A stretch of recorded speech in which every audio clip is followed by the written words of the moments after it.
Seja muito bem-vindo a mais um episódio de Os Prefeitos, o podcast em que a gente conversa sobre tudo aquilo que interessa para o seu município que acontece na sua cidade. E hoje eu tenho o prazer de receber aqui Silvio Eugênio, que, como vocês vão ver, tem um currículo bastante extenso e o difícil vai ser conseguir concluir essa gravação no tempo combinado, mas a gente vai fazer esse esforço. O Silvio ele é diretor-presidente da Previcom, que é a Fundação de Previdência Complementar do Estado de São Paulo. Não só de São Paulo. E não só de São Paulo. O nome está só de São Paulo, mas a gente vai ver que a abrangência hoje, quantos estados? São 5 estados, né? São Paulo, Mato Grosso do Sul, Pará, Rondônia.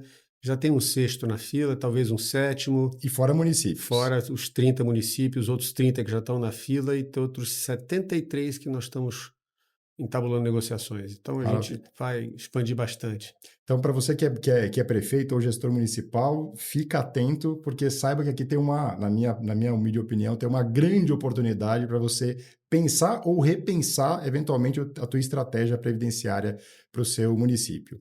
E o Silvio, ele é economista de formação, MBA, mestrado internacional, passagens pelo governo federal, estadual e municipal. Então, Silvio, faz um highlight aqui da tua trajetória para situar a nossa audiência. Eu nunca sou muito bom falando de mim mesmo, mas vamos lá. Eu sou economista, pós-graduado em finanças, economista formado pela UNB, pós-graduado em finanças, formado pelo IBMEC. Tive mestrado na Espanha em Previdência.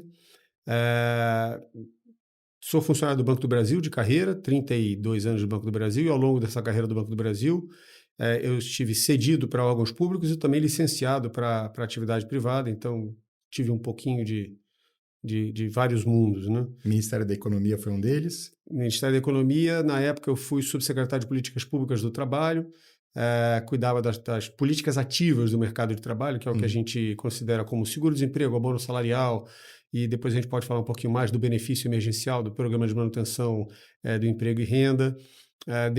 Antes disso, eu presidi o regime próprio dos servidores do município de Natal, em 2011 e 2012. Também assessorei a presidente do IPREM recentemente, antes de assumir aqui a presidência da Previcom. Estou na presidência da Previcom já tem uns 230 dias, mais ou menos. Contando em dias. Tem que contar em dias, né? Porque a gente tem muito a fazer e pouco tempo. Mas Silvio, são 4 anos. Não são 4 anos, é a vida inteira da Previcom, né? Que a gente só passa um pedacinho por Exatamente. ela. Então tem tudo aquilo que a Previcom pode ser para o país, e o meu papel enquanto gestor da entidade é levá-la a esse patamar. A gente acredita que a Previdência, e você falou muito bem, estratégia previdenciária, a previdência do servidor público, para o gestor público, ela pode ser uma ferramenta de solução de muitos problemas. Claro que problemas, a depender do porte do ente público, existem ou não, né? Mas geralmente a gente consegue fazer com que a questão previdenciária se torne um fator de alavanca positiva, mais do que um custo que o gestor público às vezes não entende muito bem as regras e só vê naquilo um centro de custo, um ralo, que aquela aposentadoria está tomando toda a minha margem e tal. Mas não é exclusividade do gestor público. Exatamente. Não é, de jeito nenhum. É um problema muito mais amplo, é um problema enquanto a sociedade brasileira tem que se olhar e entender qual o limite que ela quer para custear e como ela financia os benefícios previdenciários. Isso é uma discussão riquíssima. E nessa linha, eu queria começar falando de longevidade, né? Assim, inevitavelmente, por qualquer ângulo que se olhe, por qualquer recorte que possa se fazer em país do globo, a gente está vivendo a era de maior longevidade da humanidade, né? Pelo menos até o ponto em que nós estamos aqui.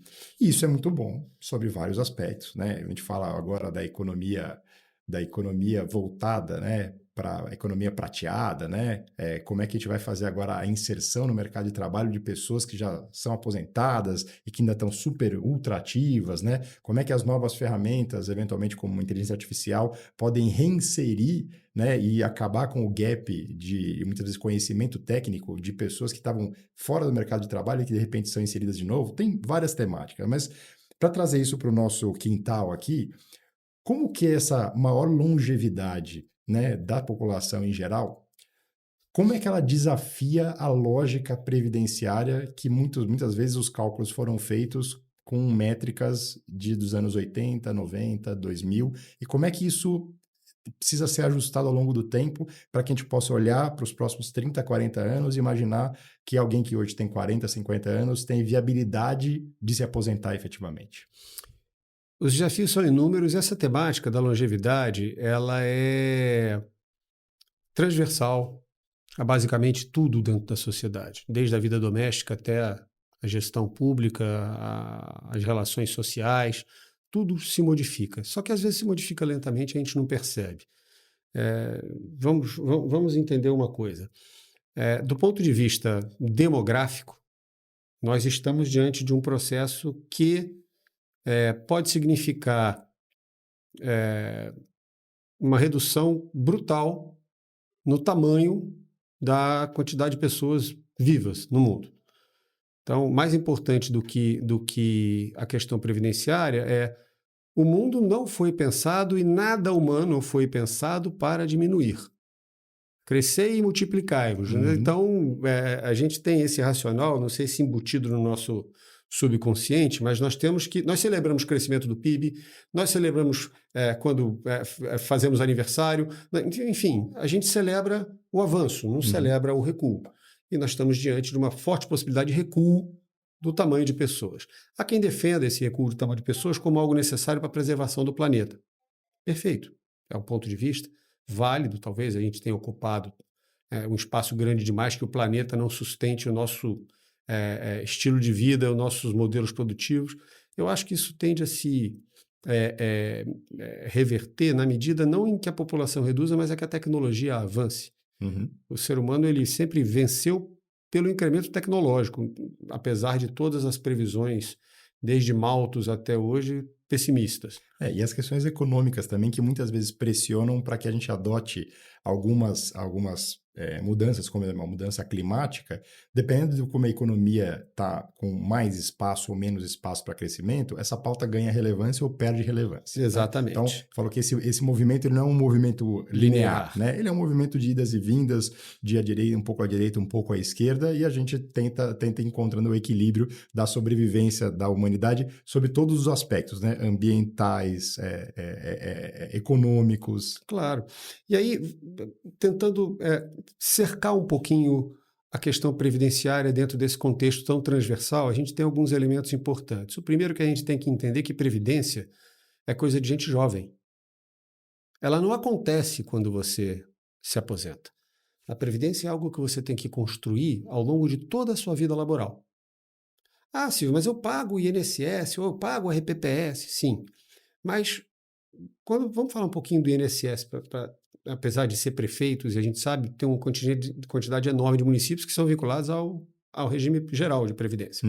Só 1.200 dos 5.800 municípios brasileiros têm regime próprio. O resto é regime geral. Sim.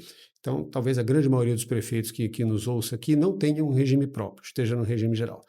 Quando você paga o INSS, você não está pagando a sua aposentadoria. Você está pagando o dinheiro de quem está aposentado. E você tem que rezar para que lá no futuro alguém pague a sua. E vai depender de quantas pessoas estiverem lá. Porque é bem um esquema de pirâmide, pensa bem. As alíquotas médias previdenciárias, vamos supor que sejam em torno de 33%. Então, 10 trabalhadores pagam 3 aposentados. Tá bom. Mas e quando esses 10 se aposentarem, você vai ter que ter 30 trabalhadores. Quando esses 30 se aposentarem, você vai ter que ter 90. Enquanto a gente tinha aquela pirâmide de crescimento populacional que perdurou até os anos 70, início dos anos 80, estava ótimo. Mas o que você vê hoje é que, no caso brasileiro, ela começa a estreitar as bases. Em alguns países ela já é alguma coisa mais ou menos assim, um bloco, né? Então, vai faltar quem pague. Mas não é só a Previdência, vai faltar quem pague o estado de bem-estar social ali na frente. Então você tem que criar novas formas de sustentar. Quando você tem uma população crescente, o seu PIB cresce, por um motivo simples. PIB é tudo aquilo que um determinado grupo de pessoas produz durante um determinado período de tempo. Ele cresce na medida em que você aumenta a quantidade de pessoas ou que você aumenta o quanto cada pessoa produz, que é a produtividade. Então, as duas formas de você fazer o PIB crescer é ou colocando mais gente no mercado de trabalho, Ou produzindo ou melhor. produzindo mais cada um. Né? Nós ainda temos uma população que, por estar mais longeva, né, uma nossa população economicamente ativa, ela ainda dentro da população em idade ativa, uma população em crescimento. Porque a população em idade ativa cresce, então a população economicamente ativa acaba crescendo. O que acontece quando isso começar a reduzir? Quando esse efeito de redução aqui dentro começar a pressionar, vai entrar menos gente no mercado de trabalho. A sociedade vai precisar investir menos em educação, porque vai faltar gente para ir à escola. E vai ter que começar a investir mais em saúde, porque vai sobrar gente mais idosa precisando de mais cuidados. E aí você para e pensa assim, caramba, eu tinha que ter pensado nisso ao longo da minha vida inteira. E o que eu fiz durante a minha vida inteira para me preparar para o futuro que se avizinha? Porque se tem uma frase que é válida, o futuro não é mais como era antigamente. Exatamente. Já que ele não é mais como era antigamente, e previdência é coisa de gente jovem, como é que você se prepara para esse futuro? Enquanto cidadão é simples, poupe. Essa receita é básica, é universal. Quem gasta menos do que ganha é uma pessoa feliz. Né? Nem sempre as pessoas conseguem gastar menos do que ganham, principalmente porque no Brasil você tem o que se chama de armadilha da renda média, né? Porque as pessoas estão sempre ali naquela faixa de renda. O país como um todo não cresceu aquilo que poderia crescer, porque nessa fase de crescimento populacional que nós estávamos, é a fase na qual todas as economias das sociedades desenvolvidas cresceram exponencialmente e criaram os meios para hoje, mesmo com redução populacional, manterem uma renda elevada. Só que isso implica em muita produtividade, que nós não temos, porque nós não investimos na qualificação dos nossos cidadãos. E aí, assim, só complementar uma questão com relação à nossa classe média, né? Se a gente comparar nos últimos 30 anos, a nossa classe média hoje ela tem acesso a praticamente tudo aquilo que a alta renda tem. Então, viagens internacionais, carros de segmento premium, tudo isso é acessível. Se é sustentável é outra coisa, é outra pergunta. Mas olha, você consegue hoje comprar um carro de 600 mil reais?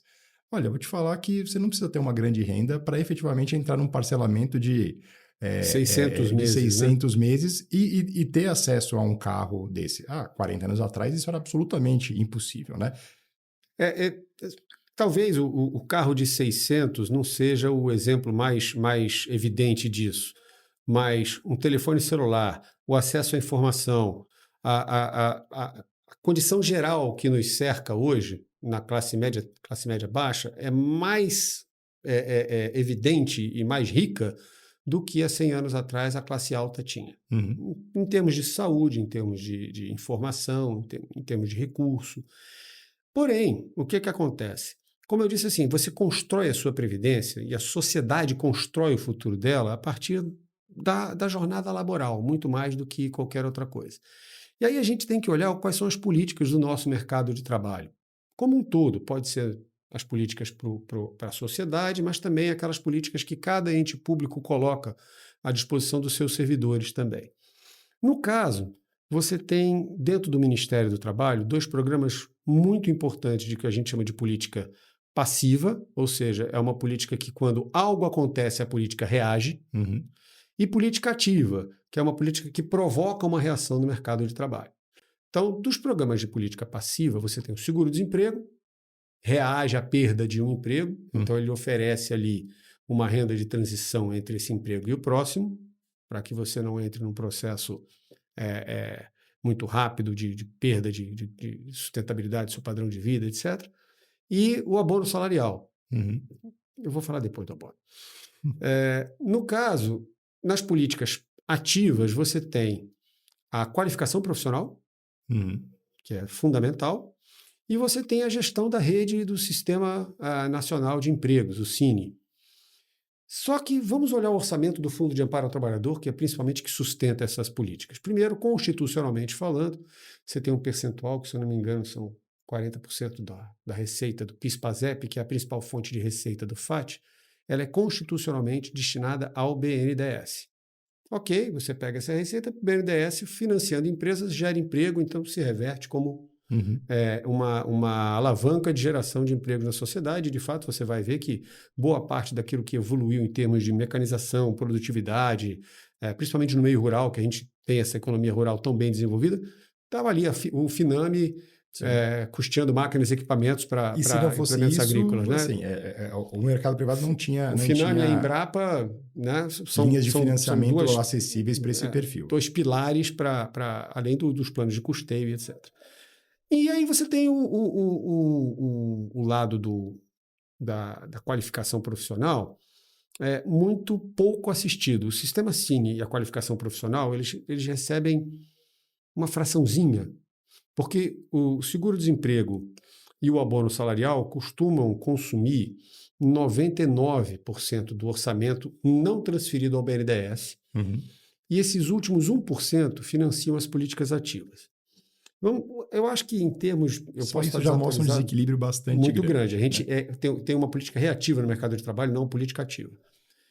Eu posso estar errado aqui nos números, mas eu vou arriscar o seguinte aqui. São 40 bi, 45 bi de seguro-desemprego e 25 bi, 30 bi de abono salarial, dá 70 bi. Aí, perdão se eu estou errado nos números, tá? Mas aí você tem 100 milhões de qualificação e 60 milhões, 80 milhões de sistema Cine. O que você faz com 100 milhões para a qualificação de todos os... estamos falando de trabalhador formal, em torno de 45 milhões de trabalhadores. Você tem R$2 por trabalhador. R$2 você não paga um chiclete, então não vai pagar uma qualificação profissional. Mas você tem 25, 30 bi aí de abono salarial. Por isso que eu ia falar dele depois. O que é o abono salarial? É um programa do quem quer dinheiro, né? Porque assim, você que trabalhou no ano passado e ganhou até 2 salários mínimos, aê, toma dinheiro. Não tem justificativa como uma finalidade de política pública. Mas se você pegasse esse mesmo dinheiro, desse esse mesmo direito ao trabalhador de receber aquilo, mas na forma de um voucher que só pudesse ser gasto no sistema S, você sair de 100 milhões para 30 bi de qualificação profissional. E para você evitar a proliferação de escolas fraudulentas, você reserva aquele uso ao sistema S.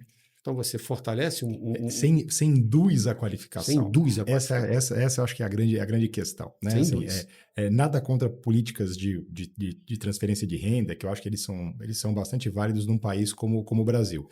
Só que eles não se esgotam. O fato é isso. Assim, se a gente não for corajoso em mexer em mecanismos como você está mencionando, e a gente partir para aumento de produtividade, aumento de qualificação da nossa mão de obra, a nossa pirâmide, né, que você bem descreveu, ela vai continuar fazendo isso até o momento que ela vai se tornar ainda menos sustentável do que ela hoje aparece. E você lembra do conceito de PIB, né? PIB é quanto aquela quantidade de pessoas produz num determinado intervalo de tempo. E se você reduz a quantidade de pessoas, o PIB só pode crescer se você aumentar a produtividade.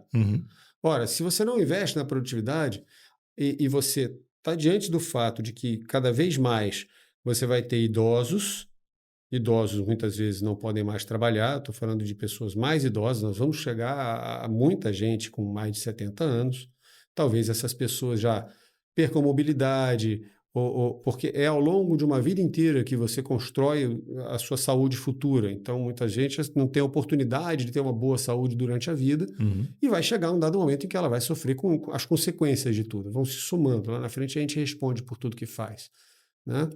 E aí, se você não aumenta a produtividade, você vai começar a decrescer o PIB. Não tem como não acontecer. Você vai ter queda de PIB. E quem celebra a redução da humanidade vai ter que celebrar a queda do PIB, vai ter que celebrar a diminuição da renda, porque PIB é igual a renda. Então, se cai o PIB, cai a renda. Produto e renda são uma identidade em economia. Tudo que se produz é renda de alguém. Se você produziu, é porque alguém ganhou. Então, você tem lá pela ótica da renda e pela ótica do produto, mas o resultado final é o mesmo. Então, caramba, é isso que a gente quer celebrar? Então, vamos aumentar a produtividade. E aí entra o que você falou muito bem. Como é que a inteligência artificial pode ser a grande alavanca de aumento da produtividade?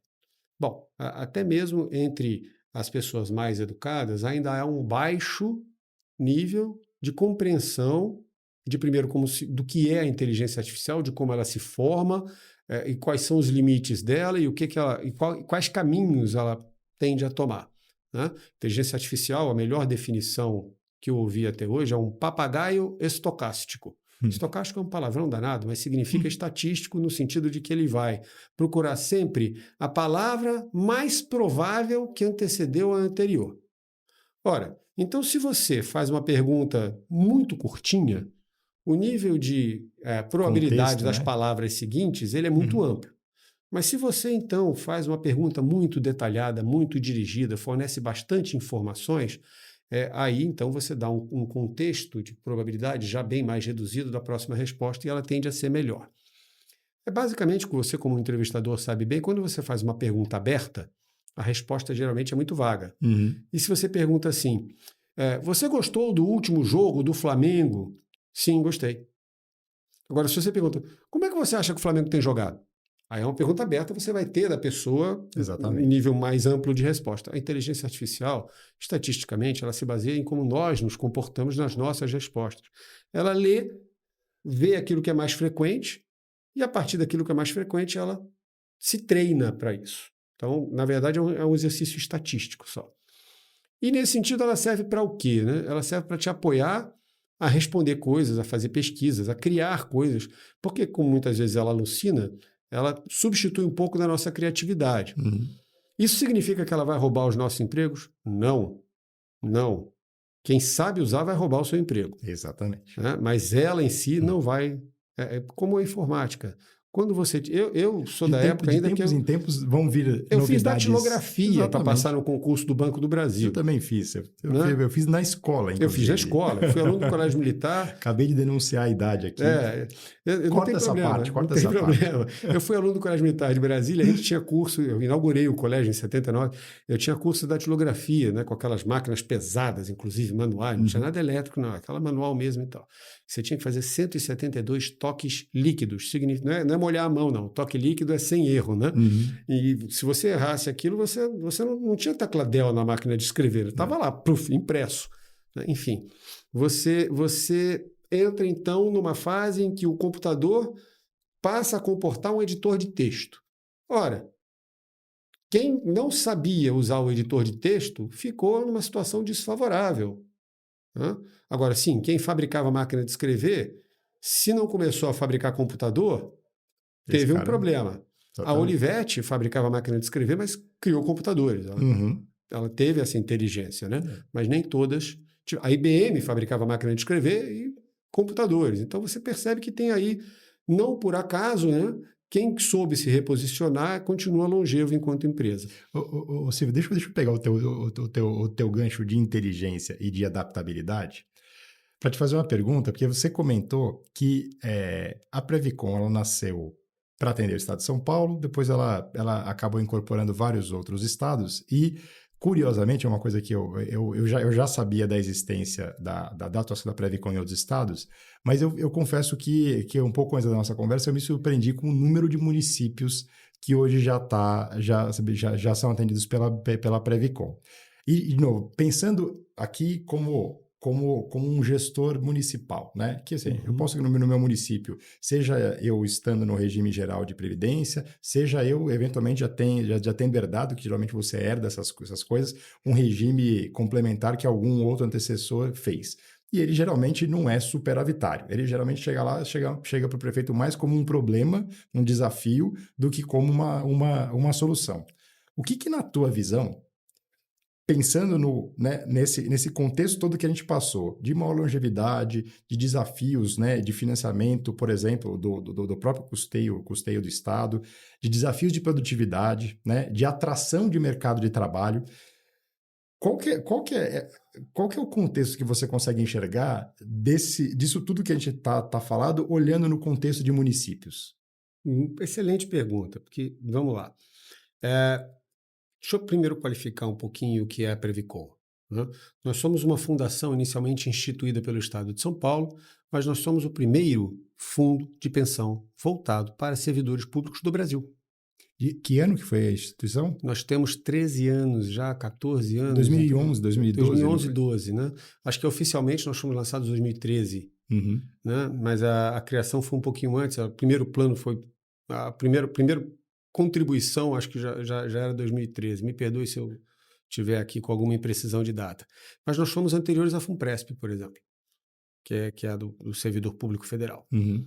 Hoje, a Previcon ela tem 54 milhões, ou 54 mil pessoas, eu já estou vendo o futuro, 54 mil pessoas que são nossos participantes, Tá. de 5 estados em 9 planos previdenciários. 5 estados em 9 planos, tá. Tá? E nós temos hoje 30 municípios Uhum. e temos outros 35 municípios em linha de negociação conosco para a implementação do regime de previdência complementar Uhum. e outros 75 com os quais nós já estamos estabelecendo conversa. Que legal. Então, muito em breve, nós teremos uma base municipal muito grande. Uhum. Há alguns fatores que aceleram esse processo. O primeiro deles é que a emenda constitucional número 103, ela estabeleceu como uma obrigatoriedade para todos os entes públicos que têm um regime próprio de previdência Uhum. a implementação do regime de previdência complementar. Por quê? Porque ao implementar o regime de previdência complementar, automaticamente o regime próprio de previdência passa a limitar ao teto do regime geral de previdência o pagamento das aposentadorias e pensões. Tá. Ela também teve diversos elementos de redução no valor das pensões, do tempo de duração, do cálculo, enfim. É uma emenda que reflete, aliás, só para dar esse apêndice, desde a Constituição até hoje foram 7 emendas que trataram da Previdência e nenhuma delas aumentou direito. Todas só tornaram um pouco mais difícil o processo de aposentadoria. Isso por conta daquela crise demográfica que a gente fala, que não tem como não afetar o financiamento da Previdência. Exatamente. Né?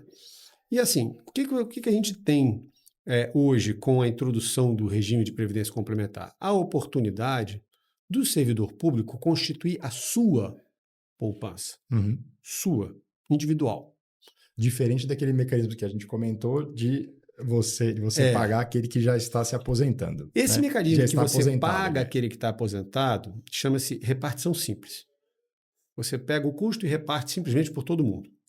Então, você tem esse custo nesse exercício, você tem esse custo bancado pela arrecadação desse exercício e o complemento obrigatório que o ente público tem que fazer para dar conta. Seja a União com o déficit previdenciário, 330 bilhões de reais, né? Seja cada ente público, a miríade de estados, municípios, etc., no Brasil, que tem que financiar os benefícios previdenciários. Muitos dos entes públicos já fizeram um passo anterior, que é o que a gente chama de segregação de massas. Você pega aquela massa de segurado. Eu quero deixar registrado aqui que eu odeio os termos previdenciários. Tá? Odeio. Odeio os termos previdenciários. Nada, são péssimos. Mas são economistas que fizeram. Não, assim, a massa de segurados, parece que você está fazendo um bolo, né? A massa de segurados, você separa. E aí, com essa separação, você diz assim, essa galerinha aqui vai fazer um fundo para financiar a própria aposentadoria. Então, eu vou pagar a aposentadoria deles, enquanto grupo, não individual, enquanto grupo. E essa galera aqui ainda vai ter que ser sustentada pelo aquilo que é arrecadado. Automaticamente, você vê o seguinte, mas se esse pessoal não vai mais bancar esse pessoal no futuro, então, peraí, esse pessoal vai depender cada vez mais da arrecadação tributária. E esse pessoal, pelo menos, vai fazer uma poupança. Então, tem uma fase de transição bem negativa nesse processo. E aí existem hoje formas já mais inteligentes e bem estruturadas para financiar, mas isso aí é tema para um outro bate-papo nosso. Maravilha. Nesse processo aqui, desse fundo capitalizado, vamos dizer assim, que você está fazendo a capitalização, ela não é individual, ela é de grupo. E aí entra num conceito que quando você tem um grupo financiando a partir de uma forma definida de calcular a parcela de financiamento, mas com o objetivo de financiar lá na frente um benefício que é definido, você, por natureza, tem uma coisa que não para, como se você empurrasse a gangorra dos dois lados ao mesmo tempo. Explico. Quando você fala assim, eu consigo poupar R$200 por mês, ponto, vou poupar por 30 anos. Quanto isso der, é o que você vai usar para viver lá na frente. Então você definiu a contribuição. Você não pode saber quanto é que isso vai dar lá na frente. Se você fizer o contrário, Eu quero ganhar R$ 10.000 por mês a partir dos 65 anos de idade até morrer. Quanto tem que ser a minha contribuição? Quanto tiver que ser. Concorda comigo? Sim. Então, hoje, você tem uma alíquota específica sobre o seu salário, X% do meu salário. Isso é uma contribuição definida. Para financiar lá na frente um determinado percentual calculado com base nas suas 80% maiores contribuições ao longo de toda a vida, devidamente corrigidas para o momento da sua aposentadoria para fazer o cálculo. Isso é um benefício definido. Então você tem contribuição definida, financiando benefício definido, é por isso que todo ano você tem que refazer o cálculo atuarial. O que é o cálculo atuarial? É um cálculo que olha esse fluxo de caixa e atribui a cada evento desse fluxo de caixa uma probabilidade. Eu só vou pagar a sua aposentadoria se você estiver vivo até lá. Então tudo tem uma probabilidade de acontecer. Então você pondera essas probabilidades pelo valor, traz isso a um valor presente, a uma taxa padronizada pelo Ministério, para não dar divergências no cálculo. Então você tem um valor positivo ou negativo. Se tiver negativo, significa o quê? Significa que, em tese, nessa direção, meu caro, você não vai conseguir financiar aquele benefício com essa capitalização. Então você vai ter que fazer uma alíquota suplementar, um aporte adicional para colocar e tal. Onde é que entra a Previdência Complementar? Ela limita o valor daquela aposentadoria ao teto do INSS. Ah, mas, poxa, eu sou um pequeno município, eu não tenho ninguém que ganhe acima do teto. Por que eu tenho que implementar o regime de Previdência Complementar? Se você teve a iniciativa de constituir um regime próprio, a Constituição determina que você implemente o regime. Porque a hora que você contratar um médico, ele vai ganhar mais de 8.100, você vai ter que fazer a previdência complementar dele. Mas que previdência é essa? Vamos supor que, em vez de R$8.100, ele ganhe 15 mil por mês. Esses 15 mil, ele tem lá o valor de 8 a 15 mil. Que define a alíquota. Né? E aí você vai ter uma alíquota que é até 7,5%. Então, você vai tirar desse salário do servidor, dos vencimentos do servidor, essa alíquota de 7,5% sobre o que excede os 8.175 lá do INSS e vai depositar. Só que você, ente público, tem que depositar o mesmo valor. Então, a alíquota pode ser até 7,5%, mas pode ser 5%. Né? Você estabelece isso em lei. Então, você tem que fazer aquilo. Em compensação, você não vai pagar mais do que o teto do INSS. Ele vai ter que poupar a poupança dele para chegar lá. Só que ele não vai fazer isso sozinho. Existe uma entidade para fazer isso para ele. Ah, mas tá, por que a gente precisa de uma entidade para fazer isso para ele? Porque na primeira oportunidade você passa a mão naquele dinheiro, paga uma viagem, paga um carro, paga a universidade do filho. É da natureza humana. Exatamente. Então, nós somos uma entidade que facilita a prosperidade. Inclusive, esse é o nosso propósito. Toda empresa tem uma missão, uma visão, ou, alternativamente, como é o nosso caso, nós optamos por ter um propósito. A gente respeita quem tem uma missão, uma visão e etc., mas eu acho que um propósito é algo mais presente no momento de qualquer atividade que você faz. O nosso propósito é gerar prosperidade ao segurado e o seu familiar e equilíbrio atuarial ao ente patrocinador. Significa dizer o seguinte: Silvio, você está aqui no podcast Os Prefeitos conversando com o Fabiano. Isso faz parte do propósito da Previcom? Sim, eu estou ajudando o ente patrocinador a entender um pouco melhor como equilibrar o seu problema atuarial, e para aqueles servidores que nos escutam, eu estou incentivando a formação da sua poupança de prosperidade. Eu estou aderente ao meu propósito. Eu sou um funcionário da Previcom e eu estou bolando um produto ou um serviço. Ele gera prosperidade ou ele destrói prosperidade? Então eu já sei se eu avanço com aquela ideia ou não. Não, e é um critério bem claro, né? Olha assim, você tem dois públicos, né, que você precisa equilibrar. Você precisa ter o teu financiador, né, o teu mantenedor, e você precisa ter o teu servidor. Se você, de alguma maneira, não estiver atendendo de uma maneira inteligente essas duas partes, a ideia é ruim. E aí você entrou num ponto que eu queria reforçar da ideia de por que eu odeio a nomenclatura previdenciária. A gente chama o nosso cliente PJ de patrocinador ou instituidor. Ou seja, de qualquer um dos dois lados, parece que é alguém da beneficência, É. né? Um déspota que Está fazendo algum gesto maravilhoso, eu patrocino magnânimo. você, Uhum. então eu instituo o seu futuro. É uma das fontes de financiamento daquela prosperidade futura. Uhum. E aí a gente se chama entidade fechada de previdência complementar. Se é fechada, então nem posso entrar? Não. Entendeu? Já começa colocando uma barreira. Uhum. Né? Entidade fechada, ainda tem uma sigla, né, cara? É FPC. Não, nós somos uma FPC. Tá? Não, nós somos uma entidade fechada. Ah, é fechada, então eu achei que pudesse entrar. Não, não pode. Tá? Deve entrar. Segundo ponto, previdência. Previdência não é uma palavra do nosso dia a dia. Agora, liberdade, prosperidade, né? Isso sim. Ah, tá. Segurança. É com isso que a gente trabalha. Se não fosse previdência, fosse fundo de prosperidade, Ponto. eu te garanto que mais pessoas Mais iriam pessoas gastar. iriam gastar lá. Eu fazer questão de. Eu estou colocando no meu fundo de prosperidade. Exatamente. Né? E outras coisas. Aposentado. É o velho confinado aos aposentos para morrer. Uhum. Ninguém se vê aposentado. As pessoas se veem num futuro no qual, mesmo sem trabalhar, elas conseguem realizar os seus sonhos. É o que a gente chama de prosperidade, de liberdade, de segurança. Uhum. Né? Então, o que você está construindo? O seu futuro. Né? O seu fundo de prosperidade ali na frente. Então, é uma nomenclatura que já induz a uma situação problema, quando, na verdade, a gente é uma situação solução. É um caminho de solução. Mas aí não é diferente da estratégia, né? Quando você fala seguro de vida ou seguro de morte. Entendendo o produto como ele é um seguro geralmente de morte, né? Que o principal evento coberto é a morte. Mas quem que compraria um evento, ou seja, um produto chamado seguro de morte? Ninguém. Então, chama de seguro de vida, que tem um approach muito mais sedutor, né?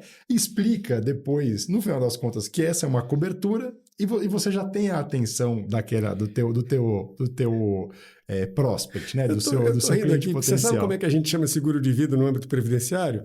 Pecúlio. Exatamente. Olha que coisa que ninguém entende, cara. Não, pecúlio.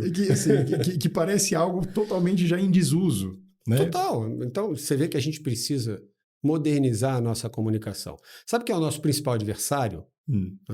O influencer digital que chega assim, faça isso por 6 meses, fique rico e deixe de trabalhar. Tem um monte aí, né? Sim. Só que assim, esse cara, ou essa cara, ele não conta o seguinte, tem um risco de mercado. E essa estratégia alfa, geradora de alfa é lucro, né? Uhum. Para quem é rato de finanças. Né? O alfa é dentro da equação da gestão de risco, é aquilo que você tem como retorno livre do risco, ou seja, um retorno certo. Né? Tudo bem. Aí você pega essa estratégia e diz assim, bom, eu vou no mercado e você se sente o Warren Buffett. Né? Eu vou ao mercado e vou fazer essa estratégia e tal. Se você pega 10 mil reais e vai para essa estratégia, você pode até gerar alguma coisa de alfa e tal. Mas eu vou perguntar para você, você tem uma política de investimentos? Você tem alguém que te audita e diz assim, você está fazendo direito ou não está fazendo direito? Você tem regulamentos que permitam, com a construção deles sólida, levar você daqui a 30 anos fazendo isso e continuar fazendo isso por 30 anos a ter resultados positivos? Pois bem, nós temos. Então você pega 10 mil reais e ir para o mercado, você diz, eu estou no comando e eu tenho liquidez. É verdade. Mas a gente retira uma parte da sua liquidez exatamente para que você não use no meio do caminho e tenha o seu futuro. E aí, eu acho que um outro ponto interessante que eu queria que a gente passasse é o seguinte, a diferença entre um município que tem a sua estratégia local, né, obviamente assim, e governança, né, de maior ou menor, né, um pouco mais complexa ou menos, todo ente governamental tem, o município tem, o estado tem, o governo federal tem. Mas é muito mais talvez suscetível de você ter algum tipo de tropeço no meio do caminho, quando você tem isso num município de menor porte, né, em que você tem naturalmente uma estrutura de governança mais enxuta. Né?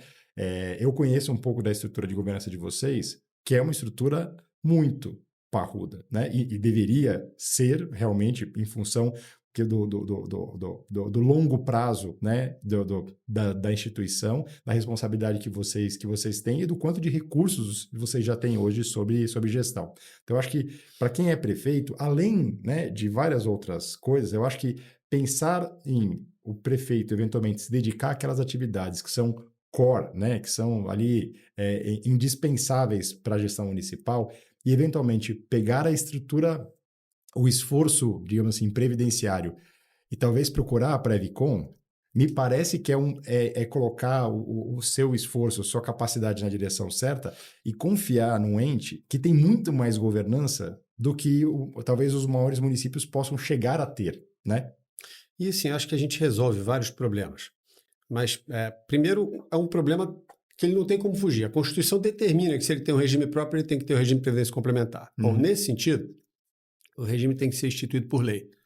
Se o prefeito precisar, a gente já tem a minuta da lei, a gente já tem todo o processo pronto para ele, a gente vai dar o apoio aos vereadores da base para explicar para eles o projeto e tudo mais. Então, ele pode ir apresentando a minuta do projeto devidamente equacionada, faz a apresentação, a gente ajuda.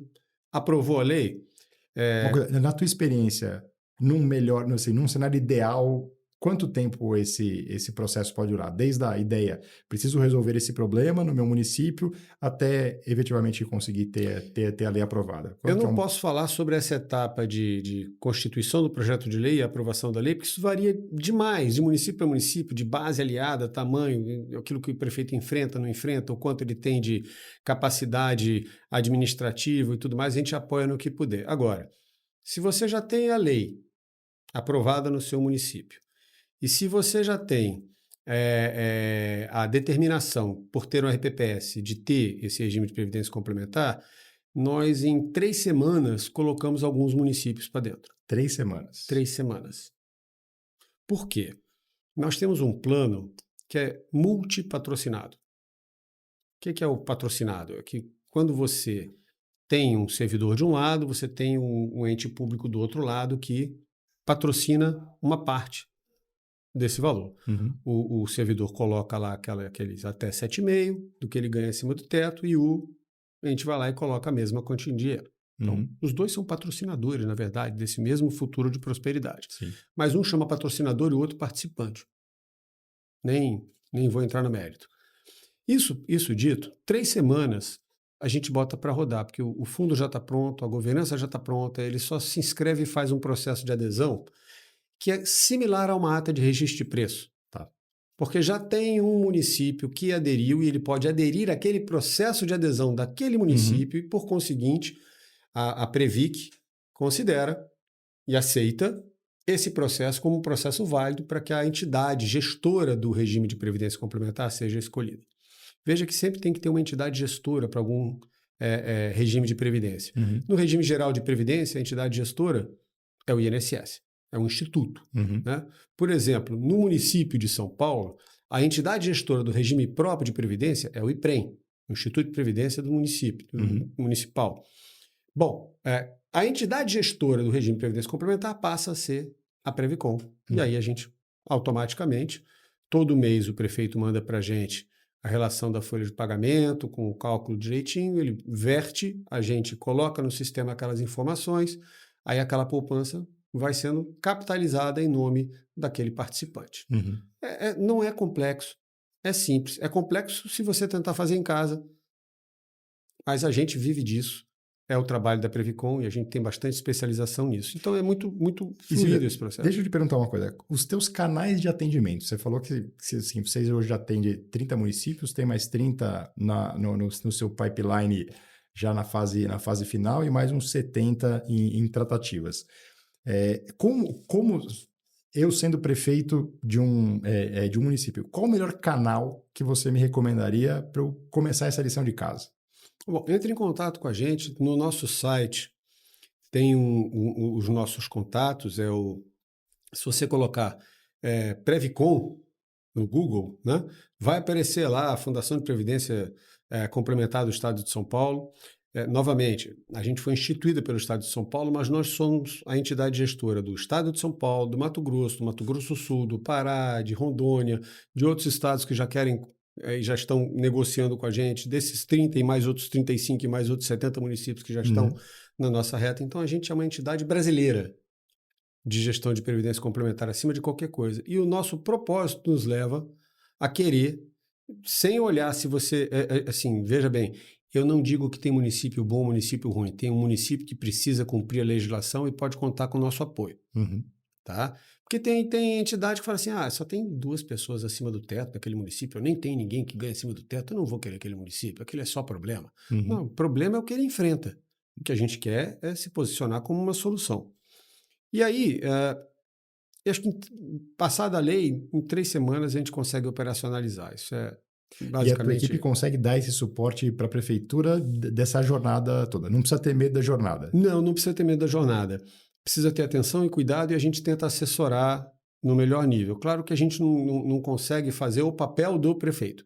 A gente apoia o prefeito nesse papel. Então, eu não posso vender aqui, não se preocupe com nada. Sim, há coisas com que se preocupar. Primeiro, em fazer passar a lei. E fazer passar uma lei de previdência dentro de qualquer ente público é um ato de gestão política, negocial. A gente assessora tecnicamente. Nesse âmbito, eu não posso assessorar o prefeito. Assim, um pouco da experiência de alguns prefeitos, eu falo, o enfrentamento, mas no melhor sentido da palavra, o mais democrático, né? Da Câmara dos Vereadores, né? Porque se você tem ali uma base enorme, né? Você coloca o projeto não precisa nem passar por discussão e já sai do outro lado, né? Regime de urgência mas e tal. eu acho que esse é uma temática que ela é árida para a grande maioria das pessoas. A maioria das pessoas não conhece nem o básico sobre isso, e tudo bem, né? Os vereadores muitas vezes também não são especialistas no tema. E não foram eleitos para ser. Vamos entender isso. Exatamente, né? Mas eu acho que com a devida contextualização, de novo, o regime de previdência complementar não é nenhuma novidade. Não. Né? Nem legislativa, nem de gestão. A Previcom, eu falo, ela não é nenhuma novidade. Eu acho que ainda o protagonismo que ela está assumindo talvez seja algo mais recente. Mas é uma instituição que já está mais do que provada em todos os órgãos de controle. Então, eu acho que assim, não existem medos ou receios que falam, não, eu vou esperar mais uns 2 ou 3 anos para ver se vale a pena. O prefeito não pode, porque a emenda 103 determinou isso. E aí, o que aconteceu recentemente? A Previc e o Ministério da Previdência estão exigindo isso. Por quê? Existe um certificado que é emitido pelo Ministério da Previdência, que é o Certificado de Regularidade Previdenciária, CRP. Uma das condicionantes do CRP, agora, é a implementação da Previdência Complementar. Veja bem, está na lei, está na Constituição, já se encerrou o prazo e agora, então, tanto a Previc quanto o Ministério vão cobrar. No momento onde o Ministério declara sua irregularidade previdenciária, o município não consegue receber transferências voluntárias.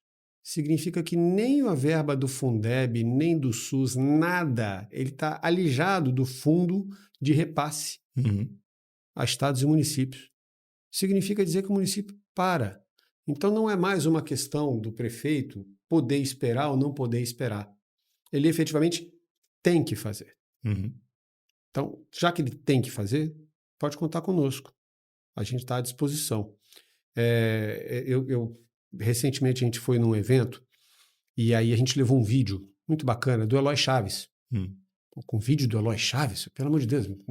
Eloy Chaves, para quem não sabe, foi o fundador da Previdência no Brasil, ele foi o criador da Previdência Social. A lei que criou a Previdência Social no Brasil chama-se Lei Eloy Chaves, a primeira lei de Previdência no Brasil. E aí a gente fez com as devidas autorizações da família e tal, fez um vídeo para orientar os prefeitos. Que legal. Exatamente dizendo assim, olha, estás a atravessar um processo muito difícil neste momento, porque a longevidade aumentou, devemos celebrar o aumento da longevidade, mas isso traz também determinadas responsabilidades. Eu, no meu tempo, fui chamado o pai da Previdência, porque eu criei a legislação previdenciária, pois sejas tu também o pai da Previdência no teu município ao criar a lei da Previdência Complementar e tal. Que legal. E a gente tem um videozinho em IA, tudo bonitinho, e o Eloy falando, então ficou uma coisa bem desenhadinha e tal. Tem até um hot site nosso que tem isso. Infelizmente, eu não estou aqui com o endereço específico do hot site, mas eu vou colocar, depois eu vou pedir para colocarem no nosso site esse desenho do hot site. Maravilha. Nesse desenho do hot site, vou pedir para colocar o link lá no nosso site, você já tem toda a instrução para ele fazer o download da minuta de lei, do processo do convênio de adesão, para ser fácil. Para ser fácil. E a gente fica à disposição. Maravilha. Nós temos uma área de atendimento presencial, que também faz o atendimento pelo telefone, nós temos o site. Os nossos aplicativos de celular não têm esse alcance. Uhum. Inclusive, a gente está descontinuando esses aplicativos por um período em que a gente vai reformulá-los para que eles sejam efetivas soluções de empoderamento do nosso participante lá na ponta. Então, mas a gente tem simuladores, a gente tem um conjunto efetivo de soluções que, para o participante ali, conseguem dar uma visão. Mas eu não estou simulando, por exemplo, para o ente patrocinador, eu preciso simular para o patrocinador também, para ele ter a noção de como é que isso vai impactar ou não impactar para ele, enfim. Tudo isso a gente consegue ajudar. Isso a gente consegue ajudar. A gente está à disposição para poder implementar a Previdência Complementar no Brasil, é o nosso propósito, levar prosperidade aos servidores e seus familiares e equilíbrio atuarial aos entes patrocinadores. Maravilha. Como eu falei, difícil terminar a nossa conversa, porque tem assunto para mais pelo menos umas 3 ou 4 conversas fácil.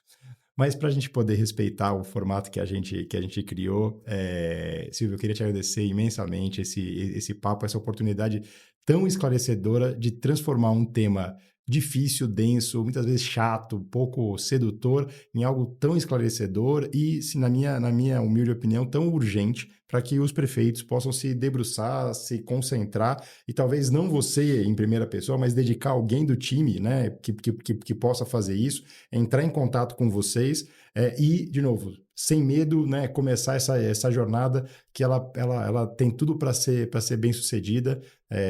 A Previcon é uma referência nessa área, de novo, não é uma referência nem de São Paulo, nem do Sudeste, já é uma referência nacional, e que bom, né? E que bom que a gente tem instituições que funcionam bem e que começam a transcender barreiras, porque o cidadão não mora, né, na fronteira, ele não mora no CEP, ele mora e consome serviços de nós que de alguma maneira somos governo e que precisamos prover qualidade e longevidade.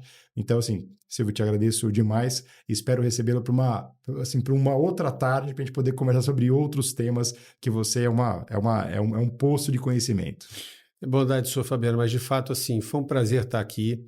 Se você permitir, se você tiver depois legendas no link, acho que a gente pode mandar o endereço do site da Previcon, com certeza. Tudo direitinho, eu te mando certinho esse site, o hot site, até com o Eloy, tudo bonitinho. Maravilha. Que já tem todos os elementos que facilitam a vida do prefeito para fazer o download, como eu falei. Vir aqui para mim é uma oportunidade, porque quando a gente fala de previdência, e eu ouso dizer que eu sou um previdencialista, porque diante de alguns previdencialistas que eu conheço, eu acho que eu tenho tanto a aprender que talvez eu nem ousasse me chamar de previdencialista, mas talvez pelo gosto pela matéria eu possa me chamar assim. Divulgar a previdência, a necessidade das pessoas construírem o seu futuro, que previdência é coisa de gente jovem e que ela se faz durante a jornada laboral e não lá na frente, é importantíssimo dar essa consciência para as pessoas. Acho que quando a gente... É a pílula azul e a pílula vermelha, né? Se você quer entender o mundo como ele é ou você quer continuar no seu mundo achando que alguém vai prover lá na frente tudo que você precisa. Uhum. Então, a gente está aqui para construir esse caminho juntos. Espero que a gente consiga ampliar a prosperidade. Eu gostei muito, eu vou adotar isso. Não é fundo de previdência, é fundo de prosperidade. Eu vou citar a sua autoria. Maravilha, maravilha. Gente, muito obrigado. Vejo vocês na próxima.